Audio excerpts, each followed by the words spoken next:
better, to adapt. And you think about the defense; it's been the one sticking point all season long, and it's not like it's gone away. No, But after you play the Bears in Chicago, and it was an embarrassing loss. Aaron Glenn made some adjustments, and you got a team coming in here hot like the Broncos, and you find a way to match up and play with them and win. Now we know what happened to the Broncos after that, and it kind of puts a little damper on that win. But then you go to Dallas, a team that was super hot, and the defense stepped up and played well. Right. And you could argue, all right, should you have won that game? Yeah. You can make that argument, but you didn't. Correct. And then you play the Rams with Matthew Stafford and how hot they were offensively. The defense has held up its end of the bargain. Is it great? No. But all we kept saying, right? Just be middle of the pack. And you talk about, how, people are starting to love the Lions. I got the New York Post here, the back page of the New York Post, which is it's a classic the way they do headlines.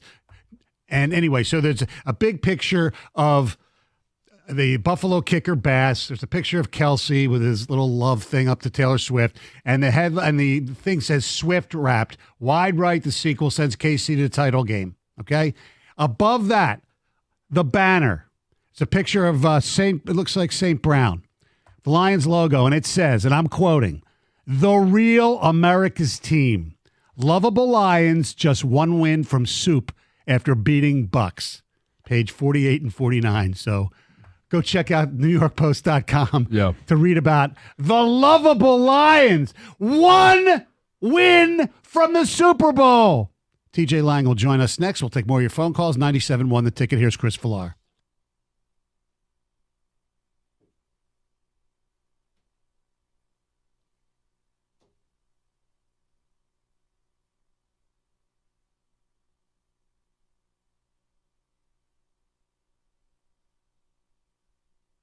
Brought to you by Northville Lumber. The 600th win in Lions history was a big one. They pulled away from Tampa Bay and halted their final drive with less than 2 minutes to go. One final victory at Ford Field, beating the Bucs 31-23. Next week's action will be in San Francisco. Then, if they win, a Super Bowl appearance in Las Vegas. But for now, head coach Dan Campbell just reflecting on getting to this point and how much support he's received from everyone in the organization, regardless of the praise that he has specifically received.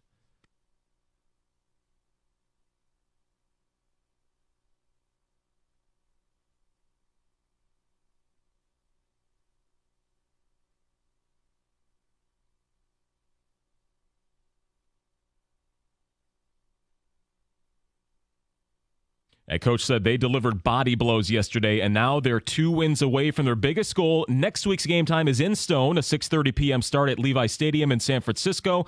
Before that, it'll be Ravens versus Chiefs after KC dispatched Buffalo 27-24. Also give the Red Wings their credit as well. They held the Lightning to a single goal and scored just enough to earn their own win. 2-1 the final as the Wings are now 24-17-5. They've won 7 of their last 9 games, earning at least a point in 8 of them. Also, the Pistons understand the priorities for next week. They're shifting their home game next Sunday to a matinee game at 2 o'clock, according to the Thunder and the NBA. And the Lions, of course, are slated to play at 6:30 later that night. From the Corewell Health Sports Desk, I'm Chris Villar. For more, go to 97.1 The Ticket and Odyssey.com.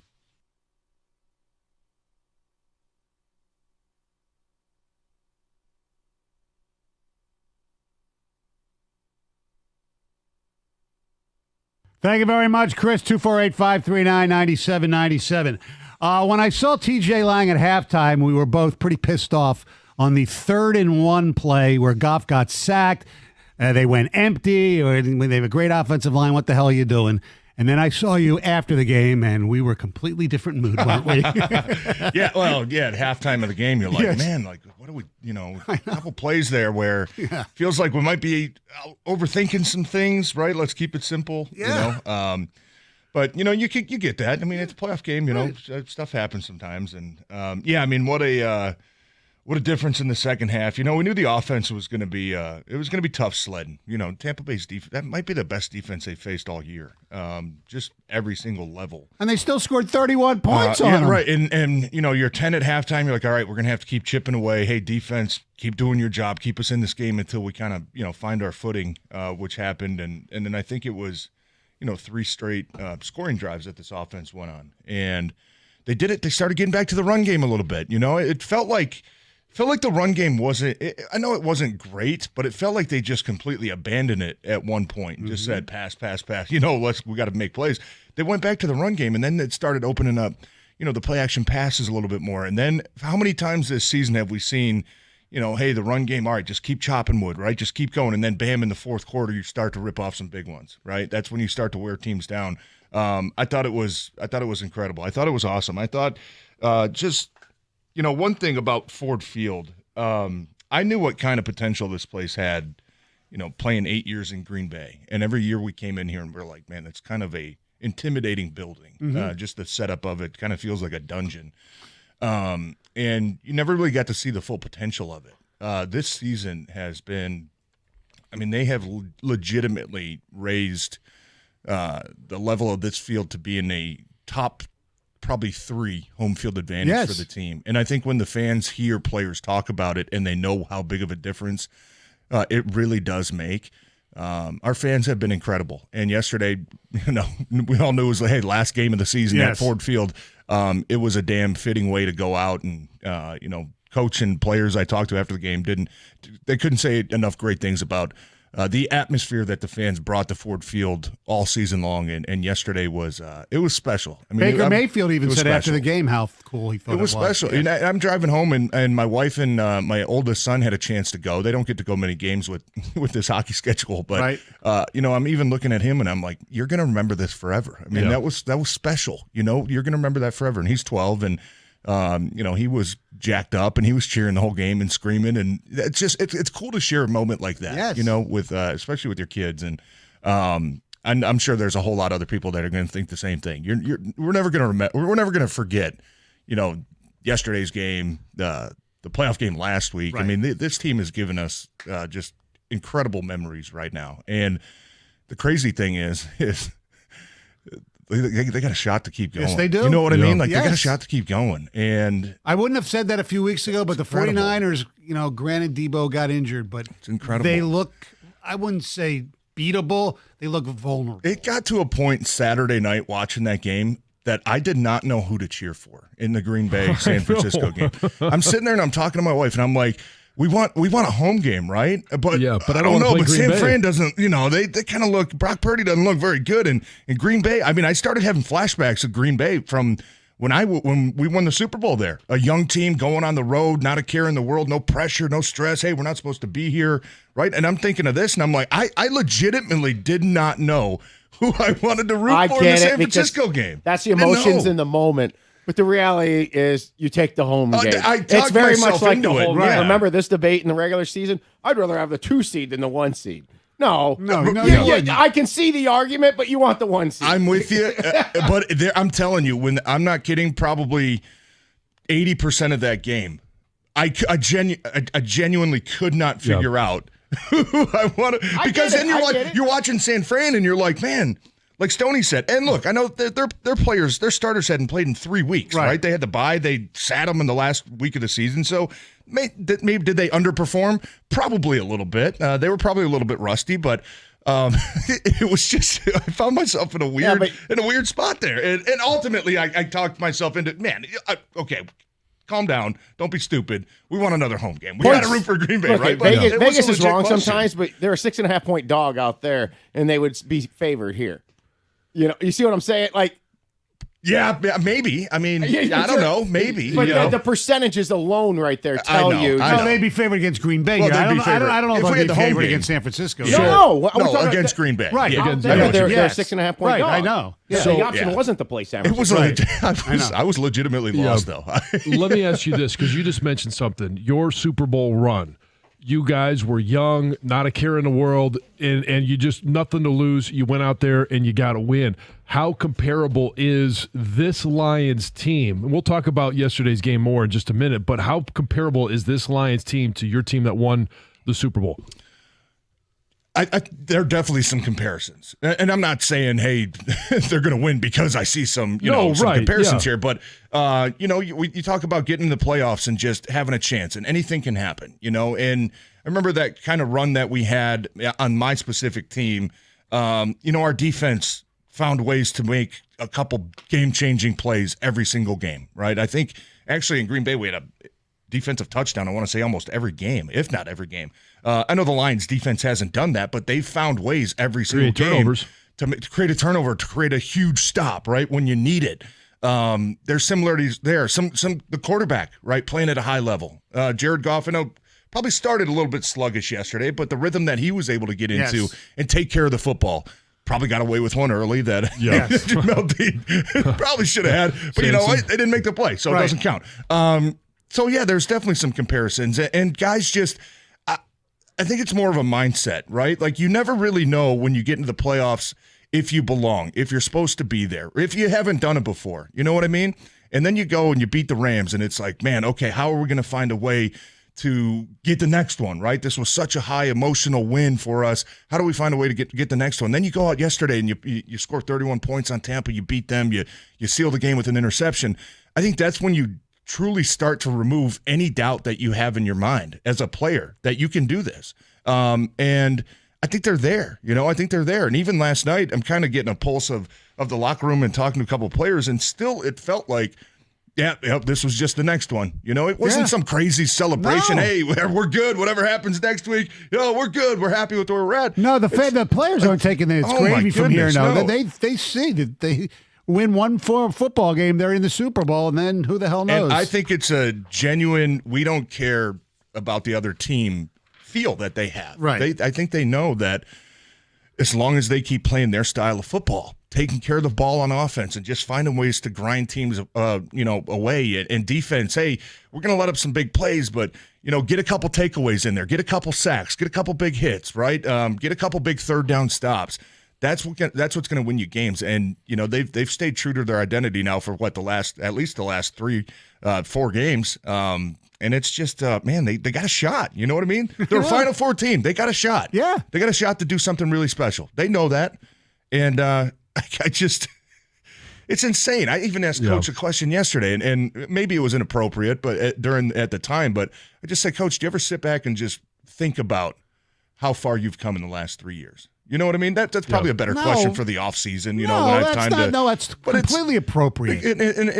And even he kind of was like, I think about it all the time. I don't want to focus on that because then it's going to distract me from, what we've got to do this week. But it's incredible. I mean, from where this team was 3 years ago, and from the top to the bottom, from the last guy on the roster all the way to the top with Sheila Hemp, right? Coming out last year and giving Coach the vote of confidence and saying, Coach, you're our guy. We're going to be patient. We're going to give you a chance to turn this thing around. Because I think it's really easy when things go bad for everybody to panic and want the immediate results and, we got to make changes. And then Coach is starting to get out of his, character and his identity of what he's supposed to do. So just from the top to the bottom over the last 3 years, I mean, it's incredible. It's incredible. There's not enough words to describe this turnaround that they've had. And the great part is they got a chance.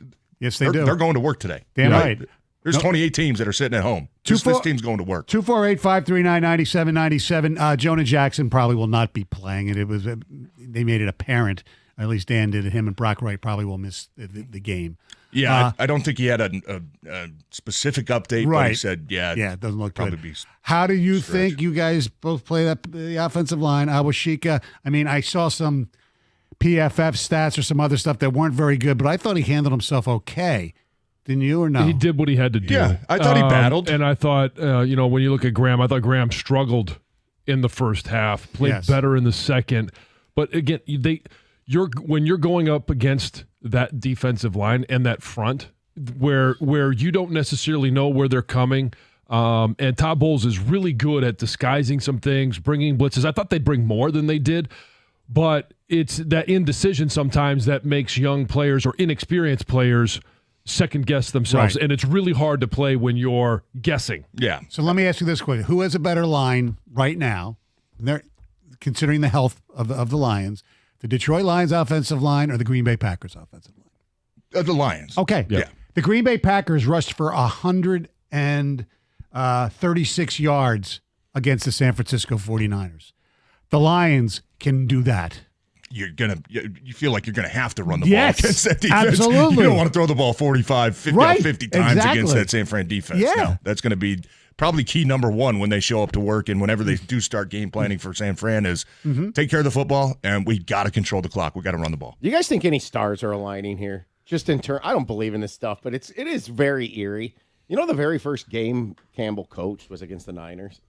The last time the Lions won a road playoff game was in San Francisco. One of their great playoff horrors has happened in San Francisco when Monty Clark prayed and Eddie Murray, Mr. Reliable, missed a kick. You know, the possibility of a opponent you played earlier in the year, but I think especially Kansas City bookending the year. You know, well, they played Baltimore too. It's crazy. Yeah. It's like every single demon that they've had is like coming right at them. Yeah, you know, it doesn't mean that they have to win Sunday. It's like to me. I don't know if they're going to win yet. I don't know if I want to make a pick yet, but man. Yeah. No, I mean, I said it last week. I mean, it's kind of poetic, and that's a big word for me. That they, is that three syllables? I think so, spell it. John, I don't have time. Like things that you just mentioned, right? And starting last week with going through Matthew Stafford and, Jared Goff going through Sean McVay. Yeah. I mean, it's you got to go through some of your past demons a little bit to get to where you want to be. So that's probably more of a storyline for us. I don't think the players get exactly. But if you believe in the curse like I do, then the best way to get rid of the curse is anti-curse karma. 97.1 The Ticket. Hey, when it comes to an IRS collection or audit, you need a law firm that specializes in the resolution of all types of tax problems. When dealing with the world's largest civil law enforcement agency, your case can take a lot of twists and turns. Your first call, your only call, should be to an experienced law firm like Abraham & Rose. They're prepared to advocate on your behalf, no matter if it's civil or criminal or even the Michigan Department of Treasury, whether personal income tax or business payroll taxes. You're going to need a real team of local lawyers, not some tax organization with a random individual that you're never going to meet. Visit abrahamandrose.com today or call 248-539-5040 so you never personally have to deal with the IRS.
248-539-9797. I got a text from my brother-in-law in Philly. He says, "You're lucky you don't have to deal with a coach in limbo now. Sick of hearing the same talk on our radio. Lions should be able to move the ball in the Niners. I think the Niners offense will be better than it was on Saturday, but the Lions O-line is the best. You guys have a legitimate shot." I do too. Yeah, Boo-hoo. Oh, boo-hoo. You have to worry about a coach. Boo-hoo. I know.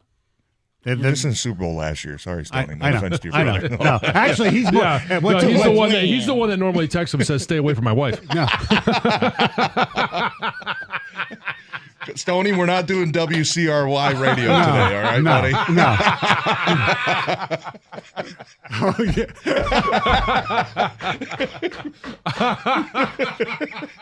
You got the stay away from my wife. What are you talking about? Your sister, your brother-in-law? Yeah, exactly. He's actually, believe it or not, All right, yeah, you got it. believe it or not, he's actually a Giants fan first, which is kind of crazy. Wow. Anyway, he likes. Oh, boy. Yes. All right, let's go to the phones. Michael in West Bloomfield, what's up? Good morning, gentlemen. Good morning. Good morning. I'm gonna tell you exactly why the Lions are going to the Super Bowl this year. Unwittingly, I committed to going to a family event in San Diego the weekend of the Super Bowl. Oh, This was back in September or August. No way to back out at this point. Tickets have been purchased for flights and reservations have been made. So guaranteed the Lions will go because I won't be available to watch the game till maybe the fourth quarter. All right, Oh, what type are we of talking event? wedding here? No, it's a dear friend's granddaughter's bat mitzvah. Well, see, No. Stoney, you okay, take all this right, one. you ready? yeah. Go ahead, Tony. Granddaughter's bat mitzvah.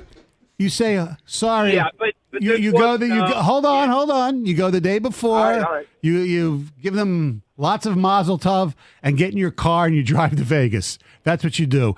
Oh, And You know you what, my also wife and here's said what else you do. You scold them because when my daughters were bat mitzvah, the first date they gave us was that the synagogue gave us was for Super Bowl weekend, and I said I can't take a chance on our kids' bat mitzvah being on the weekend. The Lions finally make the Super Bowl, so we moved it back to the middle of December. Yeah. Don't put me in that position. And the thing that is so crazy is my wife and I have been to a game and we have not missed any of the other 16 games. Every Sunday, same gear, same spot, watching the game, drinking, eating, just having a great time. And maybe we will drive to Las Vegas, Tony. It ain't that far from San Diego. I know. No. That's exactly what you should do. I could get up Sunday morning. They'll never even miss me. And off we go. I get it. Thanks for the call, Michael. Hey, you got Yeah, that if you're going to right. be there in Vegas for that one, might as well just stay the 2 weeks. Damn right. Rob in Detroit, you're a 97 on the ticket. Hey, happy Victory Monday, gentlemen. Thank you. I was at the game yesterday. Freaking awesome. Loved it. Energy there was wonderful. Quick note for anybody that wants to go to the game in San Francisco. Highly recommend flying into San Jose. It's a lot cheaper. And Levi Stadium's not even in San Francisco. It's in Santa Clara. So Right. it's like 20 minutes from San Jose. So keep that in mind if you want to go out there. Great talking to you, fellas. All right. Oh, thanks for the call. Nice tip, yeah. Yes. Flying to San Jose. Still probably a fortune. It is. What is it? Levi Stadium is nowhere close to San Francisco. No. I mean, No. it's at least probably an hour and a half. I was there for Hour the and a half? Clemson. I think it's a while. Oh yeah, it's Santa I Clara. don't know if it's San Jose an hour and a half. area. Right. Yeah, maybe on game day it is, but I was out there. It's a great stadium. I don't Yeah. know if you've been to I have, the Levi Stadium. I was there for the Clemson Alabama national championship when Clemson won. As Trevor Lawrence's freshman year. When Alabama used to be good? Yeah, before we destroyed that program. But yeah, it's not close. But once you're there, it's a great stadium. I mean, it's basically in the middle of an office park. Yeah, and I was talking to John Kuhn, who does sideline for Packers. Yeah. And I was just texting with him this morning. And yeah, John's awesome. But I was asking about the environment in San Fran. He said it was great. He said it was loud, not the loudest place ever, but he said it was a awesome environment. And The question I have is, how many fans are going to plan on making that trip? I mean, I know the Lions fans have been representing on the road this year. The question is how many tickets are going to be available, because the Niners have a pretty supportive fan base. Yeah, and I think even John said, hey, probably 3 to 5%, I think they estimated were Packer fans, and they travel well too. So if you're going to want to go to that game, as a Lions fan, I mean, probably get tickets right now, right? Yeah, get them now. Then find your way out there. Yeah, because I don't think they're not one of those teams that there's not a lot takes of pride in selling to opposing fans. TJ, you gonna rent an EV while you're out there? No. John can give you some tips on how they work. Yeah, they suck. Yeah, I'm good. 248-539-9797. Let's go to Eric in Allen Park. What's up? Hey, I wanted to give my main reason why I'm optimistic for this game. Even though the script says San Francisco. And by the way, maybe this is for TJ and John, how does the script work with the NFL? Is it like a movie? Do they give you the script at the beginning of the season on how, or is it like a TV series where each week you get a new script? No, you get it at minicamp because free agency, all that stuff is done. It gives you time to be able to work on it and game plan for those games you're supposed to win, the ones you're not supposed to win, and then the ones that are supposed to be like,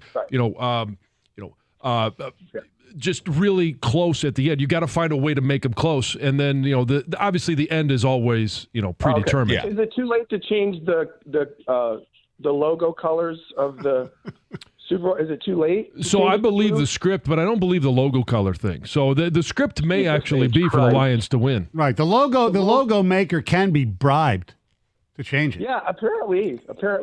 So honestly and seriously though, I think about the 91 season and last time we were in this situation and we got our what's handed to us at Washington. It was a close game at halftime, if you remember. Just remember that. Yeah.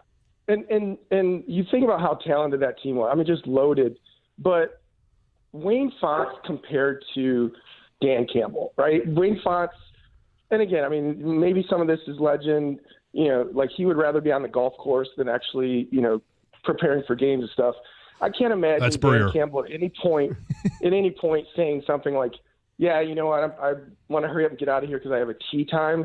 And maybe that's not fair, but honestly, I think Dan Campbell is the difference. I'm not guaranteeing a win, but I just feel very optimistic that we're not going to see a repeat of, Eagles, whenever that was, 95. I don't think Lomas is going to guarantee anything. No. So I'm very optimistic, even though the logo colors apparently don't allow us to make it. But I think actually playing Baltimore is the ultimate, bad juju reversal because how badly they beat us. So either way, I mean, this is a great season, and I'm optimistic, and I just love this for the city. And John, one last thing. Man, you looked incredible. I don't know, whatever the weight loss program, the national championship celebration. Man, you really slimmed down, man. You're looking good. Congrats on that. I appreciate it. Thank you very much. Yeah. All right, that's enough compliments. All right, I just keep it to football here. I got SeatGeek up right now on SeatGeek. Just imagine me standing next to TJ right now. What was that number again? Just wear that Super Bowl ring in here. Yeah, there are 3,217 listings of tickets on SeatGeek for San Francisco or Santa Clara. The cheapest seats are including fees, standing room only, is at $768. It's cheaper than it was here, right? Not for standing room. Standing room here was like 500 something. Wasn't it? Yeah. So, the stakes are higher. So yeah. Yes. And I'm also going to guess that San Fran fans probably bought up a ton of tickets for this game a couple weeks ago. Yeah. When they figured out they were playing the Packers. Yes. You know what I mean? They were probably confident that, hey, we're going to be hosting again. And number one seed. Yeah, we're not going to lose. Exactly. So. Our telephone number is 248-539-9797. I got to tell you all about Planet Fitness. Planet Fitness is awesome. It's the greatest. And celebrating 2024, as always, with great deals like the Big Fitness Energy Sale, 24 cents down, $10 a month. And what I love about Planet Fitness is not just all the great equipment and trying to get you in shape. You feel much better mentally when you work out. They have the 30-minute circuit as well, and all their locations, they're clean. Like I always say, judgment-free zone. They got all the TVs there. It's a great place. And new equipment in a lot of places. They've done a lot of renovations. New cardio in Dearborn, Southfield, Royal Oak, among others. New strength equipment in Commerce, Shelby Township. Also, the Sterling Heights location on 15 Mile Road has been completely remodeled. Come check it out. One in Heartland on Highland Road is now open. So do yourself a favor, do your body a favor, and more importantly, do your mind a favor. Go to the Judgment-Free Zone, Planet Fitness. Walk in or go online and join planetfitness.com.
Two 248-539-9797 is the telephone number.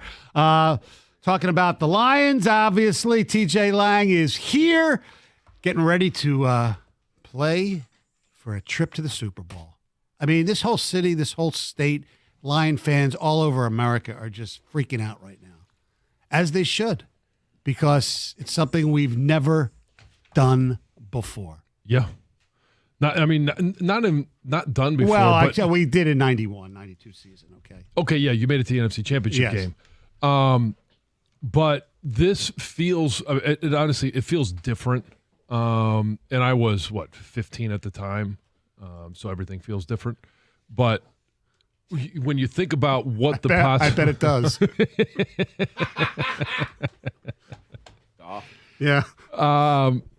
But just looking at the possibilities for what the Lions are and what they have and the uniqueness of this and the fact that, and again, I can't speak to all of the different things that happened after that 91 season to take down that team, but this feels like an unbelievable run that is only just beginning.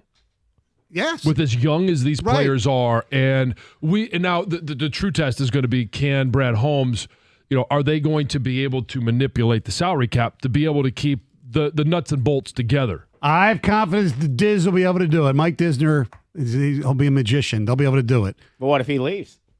He's been sought after by Carolina. I don't think a little bit, but I'm just saying. Yeah, I don't think he's working for David Tepper. I'm just saying it's not a lock, and that's the lesson from '91 that tragedy can happen, bad things leave people. Leave. The league changes its rules. That's what happened to them back then. I doubt it too. I'm with you, John. Also, sitting on the other side of the field this week is not the caliber team that was that Washington team. And the Lions had them 17-10 at the half in that game. And look, this is a good San Francisco team. I'm not taking them lightly, but they're not as good as that Washington team was great. You talk about offensive lines. That was a special one-season team in this league that was just ridiculously good. Yes, that was the Rippon year. They did it with 3 separate quarterbacks. Theismann, Rippon, and Doug Williams. 248-539-9797. Devontae in Detroit, you're a 97 on the ticket. Hey, what's going on, guys? Happy Victory Monday. Same to you. Appreciate it. So I just wanted to talk about Cam Sutton, and I know he gave up 100-plus yards to a big receiver, but that's one of the players that when you need them the most, that's when they're going to come up big, and I believe he's going to be the reason that we're going to go to the Super Bowl. Wow. Some support for Cam Sutton. We got one call earlier today. He just wants him benched. I said, okay, who's taking his place? Stephen Gilmore? It's always the underdog, Yeah. And we've been the underdog for years, man. I'm only 23 years old, and when I had kids, I could say, hey, the Lions didn't won the Super Bowl. Sorry about that. You're good, buddy. But, to your point, though, I mean, the longer you make it in the playoffs, for you to have a chance to win, you're going to have some unsung heroes step up and make some plays. And yesterday we saw Derek Barnes. Right? Derek Barnes, who's a guy who took a lot of heat, from people. The Dallas game, one play. He played a really good game that day, but nobody really remembered it because of the one play that got away. I know. Yesterday he gets an opportunity, makes the play. So, look, in order to go beat this team, the San Francisco team on the road, you're going to have some of those role players step up and do some amazing things too. So, I'm not going to say it's a dumb idea to think that Cam Sutton's going to play a big part in that. If he has a big game, and we don't know Debo's status, right? But if he can limit what Ayuk does and be a factor in the run game, you're right. They're going to need performances like that this week. Speaking of status, what's your gut on Raymond? I don't know. I mean, I guess I didn't really get a sense this past week of how close he was, right? Because he was listed as out. Yes, I think when the injury report came out. So that lets me know he probably wasn't close last week. Going back a couple weeks ago, I think Coach said initially when the injury happened, he said hopefully it's going to be kind of a week-to-week thing. So, I don't know. We'll have to wait to see how this week of practice goes. Doesn't sound like he was close last week. Doesn't mean he's not going to play this week. How about James Houston? What are you hearing about him? So James, I think, was probably close yesterday. And this is just me kind of putting the pieces together on how coaches have approached other players coming off of injuries, especially an injury that happened in week 2. Right. Normally they try to be a little bit more cautious and careful with making sure they're in full game shape before they just throw them out there, right? And we know, look, you get to the playoffs. Like last week, I don't think they put pads on. So it's hard for guys coming off injury to get back into football shape if you're doing a bunch of walkthroughs and jog-throughs. So maybe this is a week where he can take a step forward. It all depends on how they want to use him, though, right? Do they want to use him and just say, hey, let's start off with 8 plays, right? And they're going to be on What's third down. What's the value having him up if that's all you're getting? Right. Let's see if you can bring some value on third down pass rush. But remember, early in the year, they were using him as an outside linebacker, dropping into coverage, and then he would rush. And you know what I mean? So yes. I don't know what it all depends on what their plan moving forward is. Is San Fran a team that you want to go lighter on the defensive line and say we want to get our pass rushers out there? Or are you going to want to say, hey, maybe let's get Broderick Martin back up. Let's get the big bodies in because we're going to have to slow down the run. I don't know. That's going to be something that the coaches are going to have to plan throughout the week. And the other thing is, you obviously can't practice, or you don't want to practice it this late in the season, tackling McCaffrey. I mean, that's going to be – he's not easy to tackle. No, and he's fast. And he gets to the second level in a hurry. I mean, that's something I really like about San Fran's run game is they don't spend a lot of time double-teaming the defensive line. Their uncovered guys are flying up trying to get to the second level, and that creates a lot of space for Christian McCaffrey. And we all know, man, you let him get to the second level, he's a threat to take it the distance the entire time. I thought yesterday early in the game the tackling was a little bit shaky for the Lions defense. I thought they, certainly improved as that game went on, but that's you're gonna have to wrap up Christian McCaffrey if you can just limit him, and take away some of those explosive chunk plays that he's known for. That's going to be a key defensively. We talked earlier today about how Dan Campbell, I don't know if it's a learned lesson or whatever, just common sense, that he actually didn't go for it on the fourth down early and took the 3. I thought that was very important. I thought it was the right call. Yes, too. yeah, I mean, exactly. It was 3rd and goal from the 4. He runs it. He lost a yard. Probably trying to get 2 yards there, and then you're going to go for it. You lost a yard. We're not giving up the momentum. No. We got to get points on the board. Yeah, but I think in the regular season that might have been different. Maybe. Well, or maybe, and there was probably a lot of times where he went for it on 4th down, during the regular season to get his players that experience, get them the reps, guys. We might need one of these in the playoffs where we have to have a 4th and goal from the 6 and we need it, right? Maybe that's, we talked about it. Maybe that's what went into the decision to go for it in Dallas, right on the 2-point when you got back up to the 7. Hey, we might get a play like this in the playoffs where we got to make it count. Yesterday, that timing didn't match up, but never know. You could get in a situation with San Fran this week that you have to go for the 4th and 1. Craig Reynolds, it worked. They thought he was going to pass block because they passed the ball like 2 or 3 straight times before that play. And he hasn't had any reps since Vegas. Since they played Vegas here on Monday night. And he was in a little bit yesterday, but you're right. I think every play he was in was he was pass blocking. Yeah. So I'm glad they scored. Yes. I think we were all sitting there, hey, 2nd and 1 pass, 3rd and 1 pass. What the hell are you? Oh, boy. Yes. Come on, boys. You got Penei Sewell, you got Ragnow. I mean, don't make it this hard, please. Let's go. By the way, speaking of Ragnow, as you guys, member of the offensive line union, he's getting his, major recognition as being, if not the best, or one of the top 2 or 3 centers in the league. And yesterday, he was their MVP, especially because he went down for a brief second and came back up. And Vita Vea is a great player. Yeah. He did his job against Vita Vea, didn't you think? Oh yeah. Frank is as consistent as they come. I mean, you know exactly what you're going to get out of him, whether he's beat up a little bit, like he kind of been all season long now. Right. I mean, getting a lot of rest in the toe and the ankle, whatever. It's always, a couple different things listed on the injury report. He is the difference maker, though. And I think we all had a huge sigh of relief when he came back in because that wasn't too far after Jonah went out of the game. And, we saw Frank down. It's like, oh, no, this is the one thing that we cannot afford to happen. But for him to tough it out, and Ben Johnson, what did he say? Frank's his secret weapon. I mean, he just makes everything go. He makes everybody's life a little bit easier, especially the quarterback, when you have an offensive line that can get to the line, identify what the defense is doing, point out the pressures, get everybody on the same page. That's taken a major step off from what the quarterback has to do. Now all Jared Goff has to do is, hey, let me find the coverage. You guys are good. I trust you. And that starts with Frank. And we had one of the greatest penalties called. Defensive holding? Defensive holding. Yeah, they're all. Yes. Tip of the cap to that official who finally called it. It is the most underutilized penalty in all of football. We're not letting you scumbags cheat today. Cheaters. Right? Yes. Those SOB We're setting cheaters. the tone early. Yeah, made up for the lame defensive holding penalty on the Lions. They originally called pass interference and realized, well, there's no way that was pass interference. No, there wasn't. There was a little bit of a hole, a grab. Yeah, but no, I thought the referees did a good job of pretty much not making it about themselves yesterday. Yeah, right? Was about 8 penalties in the game, something like that? And let them play. I mean, that's what you want, especially in the playoffs. Let's go to Cliff in Detroit. What's up, Cliff? Hey, how you doing, guys? Good. I'm 74 years old, native Detroiter, so I've been suffering for a long time. Well, suffer no more. On this Sutton deal. Yeah. The team, the whole crew, fantastic job. fantastic, from Sheila down to Chris Spielman, everybody, okay? But they made one mistake with Sutton. So reduce your losses, put him on the bench. At best, I give him a ticket out of town. I don't want to ever see him again. Okay. You cannot have a whole team relying on one guy. Cliff. Giving up touchdowns. All right, let me ask you a question, Cliff. If it's not him. Yes, John's got the same question. Well, who are you going to put in that position?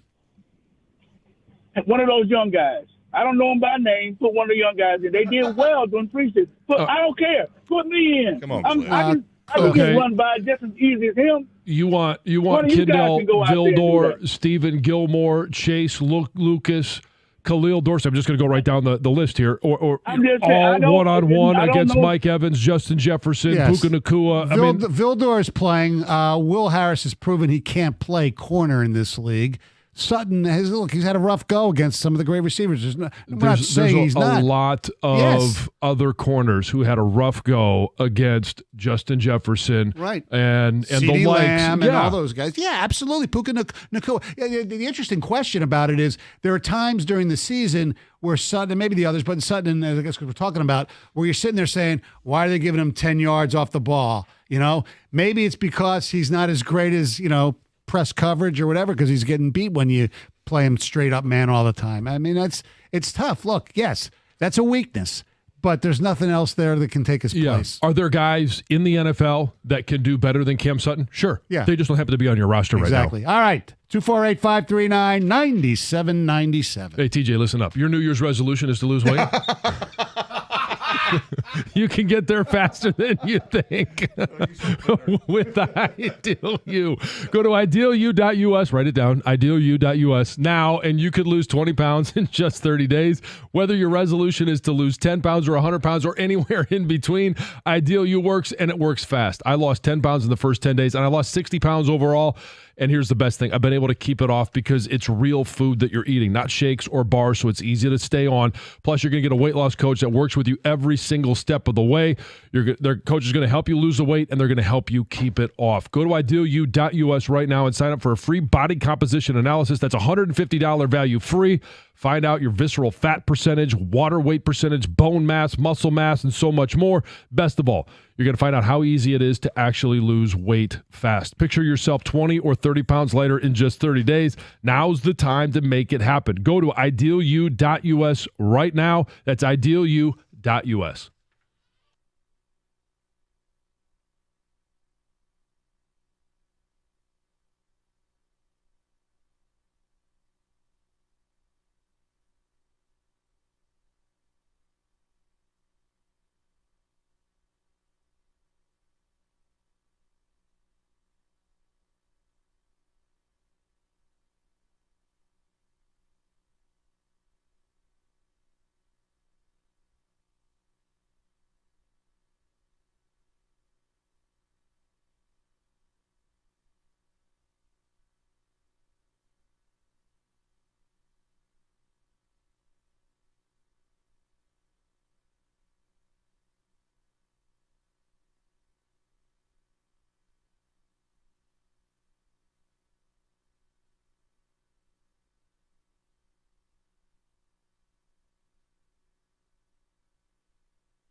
I got a big question for TJ coming up in a second. You ready? Here's where you're going to be. All right. I know you can't get enough of the Village People, TJ. That song. Yeah, exactly. Have you ever heard that song That's before? first. That is a first. Exactly. Yeah, that's the I point. said the same thing. That's a first. If you were a member of the Village People, TJ, would you be a cowboy, the construction worker, the cop, the leather guy, or the sailor?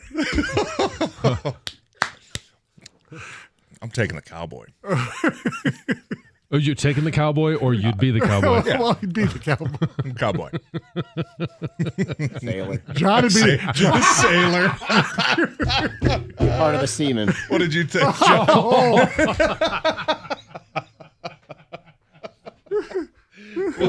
What did John take? Just asking. I didn't ask the question. No. I'm the police officer. Yeah, please. No, if you're the cowboy, he wants to be the Native American. Oh. All right. How do I even respond to that? Well, they already played for the football team in Washington. That's right. Yeah, exactly. I'm a natural. You've had the headdress on before, probably. Got the experience. Yeah. Oh, Lord. At times, that was it. Let's go to Zach. Let's go to Zach in Ann Arbor. What's up? Hey guys, just want to remind you there are people under the age of 40 listening to your radio show. I know. Exactly. Thank you. I understand that. Yes, but it's for the banter afterwards is why the song is played. Mm-hmm. I love it. I love it regardless. Guys, I just wanted to talk about CD Deuce and the art of smack talk. Listen, we've had guys come in to this organization in the past, talk smack, and get sent home. And CD Deuce, he writes checks and he cashes them. I mean, I've been a defender of this dude since he came.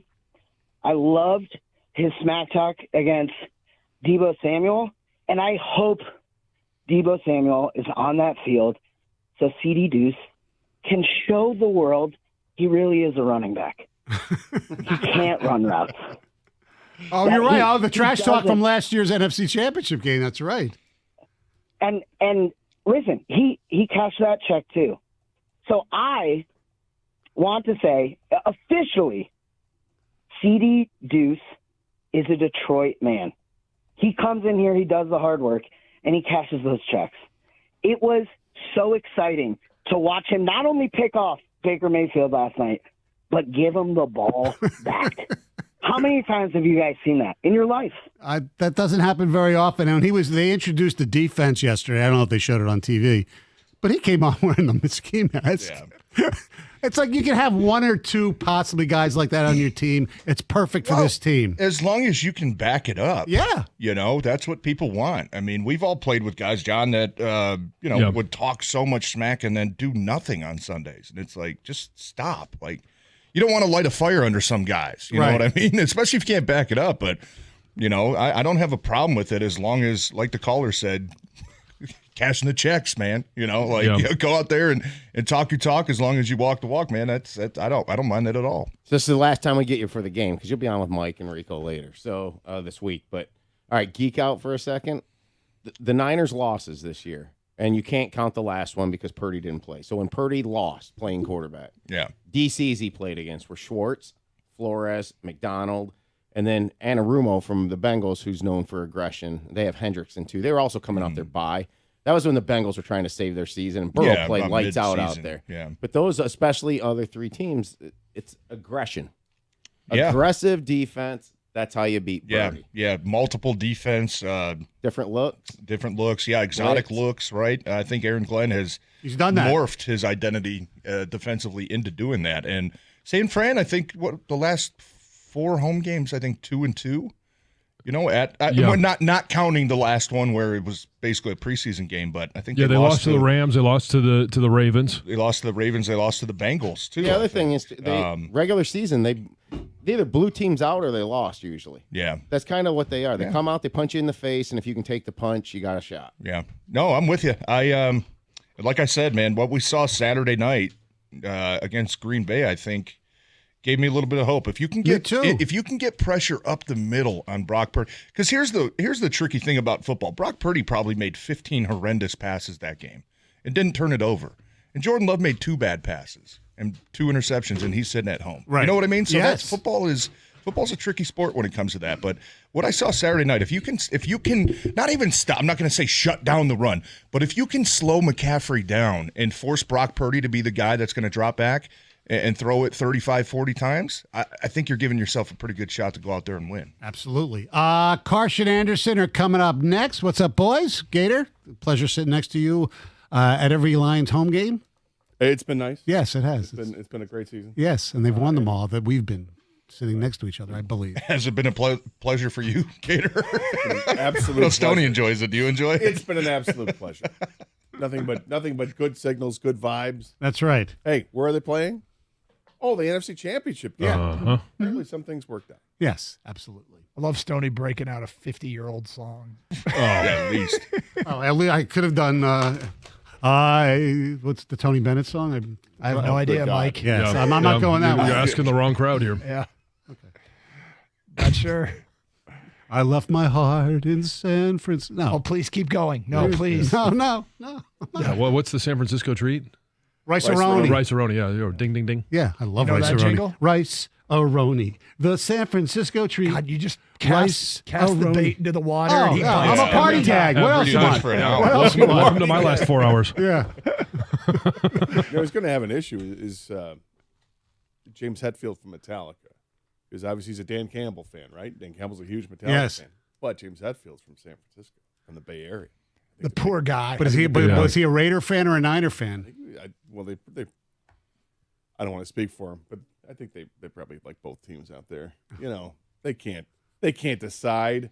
It's not a real football town like Detroit. Damn right. Am I right? That's right. Am I right, John? Yeah, you got it. Let's Am go. I right, TJ? Yep. Is he right, Doug? Yes, Stoney. He's right. Play the John screen. Yes. I'm not even going to ask. Yeah. Karsch and Anderson coming up next. Have a wonderful day, everybody. 97 won the ticket.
We like what we are seeing. How about them Detroit Lions? Off to the NFC title game to take on the San Francisco 49ers. Winner to the Super Bowl. I'm sorry, what was that? The winner goes to the Super Bowl. You're going to have to repeat that. The winner, if the Lions win Sunday, they advance to a football game that is called the Super Bowl. The Detroit Lions. The Detroit Lions are 60 minutes of football away from the Super Bowl. How about that? LFG. I mean, come on. LFGAF. I mean, it's just unbelievable. It really is. The seconds are ticking off the clock last night. I'm there and I'm smiling again ear to ear like I did last week, but this one was more. I just started shaking my head and I'm going, I can't believe this. I mean, I expected them to beat the Rams. I expected them to beat the Buccaneers. I mean, these are the teams in front of them. Go beat them. It seems like they got this. They're a better team, and they were. But it's still weird to think that win over the Bucs is what puts them in a game that is the NFC Championship. Yep. That's happening. And these games, there's so much tension, there's so much premium, and we have so little experience doing this. Like, this is such a rare confluence of events. I mean, 32-year playoff drought, home playoff drought, never winning 2 playoff games in the Super Bowl era, playing a 20th game for the first time in franchise history, hungriest fan base as possibly can be, getting 2 home games, and doing it the way we're doing it, playing a brand of football that, I mean, I feel like everybody here in Detroit absolutely freaking loves it. And with a group of players that seem to embrace what this city is all about, to take a Northern California kid and turn him into like a total Detroiter that is completely beloved and accepted in this town, when that wasn't the expectation at all. Taking a coach that can't be more likable. You know what I'm hearing all over the country from friends and relatives and other media members? You know, it's hard to root against this Lions team. Like, people, it's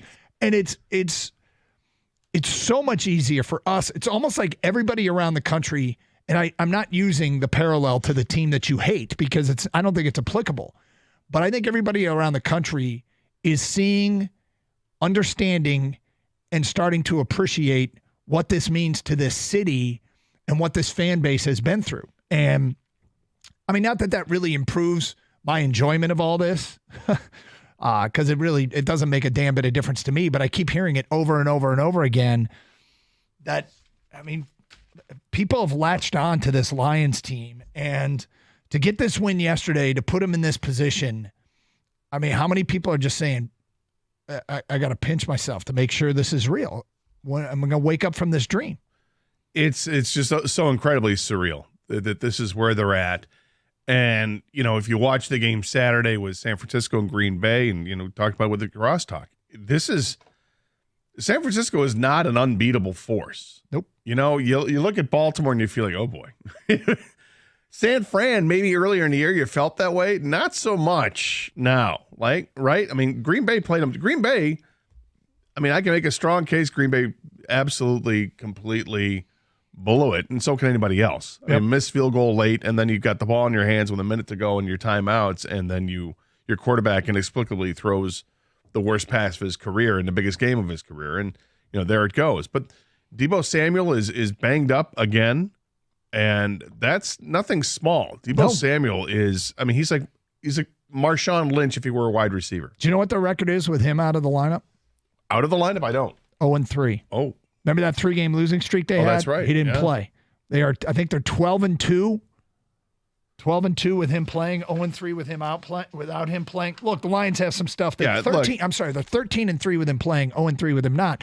Lions got some guys that need to get healthy too, but this is the NFL, man. I mean, it's attrition is a big part of it. You just got to find a way. They lost Jonah Jackson, given that they didn't have Jonah Jackson the first game against Tampa, and then they lose him in this game against Tampa. Owasika got the job done. The Lions got the job done.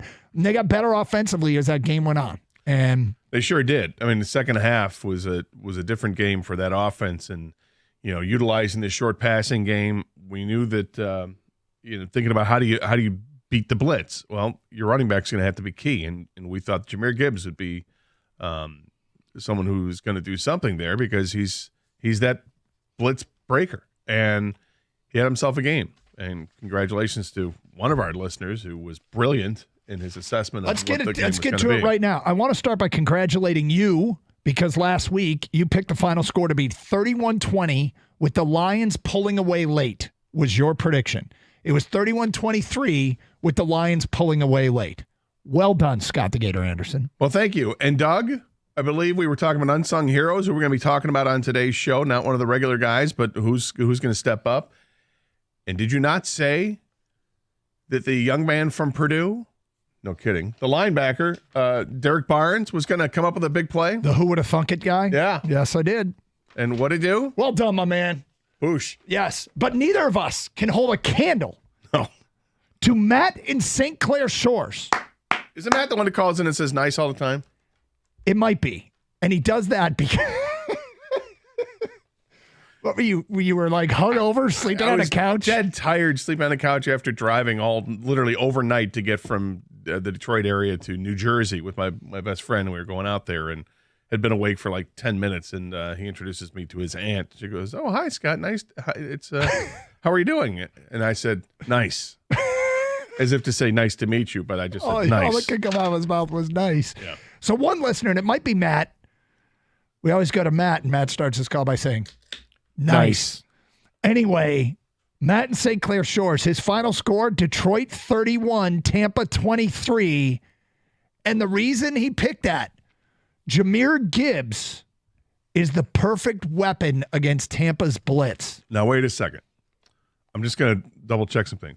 So the final score of the game was actually 31-23. That is correct. Jahmyr Gibbs had 9 carries for 74 yards, including a 31-yard touchdown run. Yep.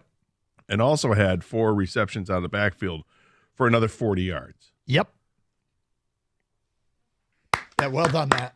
Well done, buddy. Well done. That's how you do it. That's how you do it. That's how it's done. And we thought our predictions were good. Yeah. Well, no, sir. Not as good as Matt in St. Clair Shores. 248-539-9797. Mondays mean champ and chump. Let's get into it. There's a lot to discuss.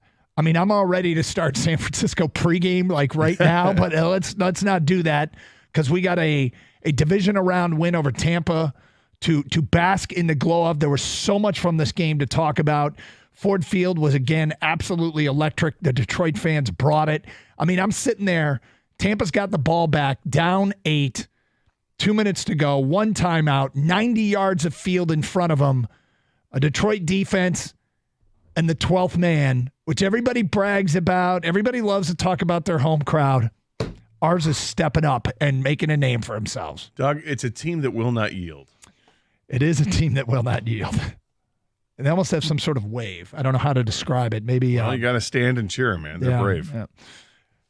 Let's get to your phone calls, your reaction. We'll have our Champ and Chump nominations today at 10:35. Let's go, Detroit. It's Carson Anderson, 97.1 The Ticket.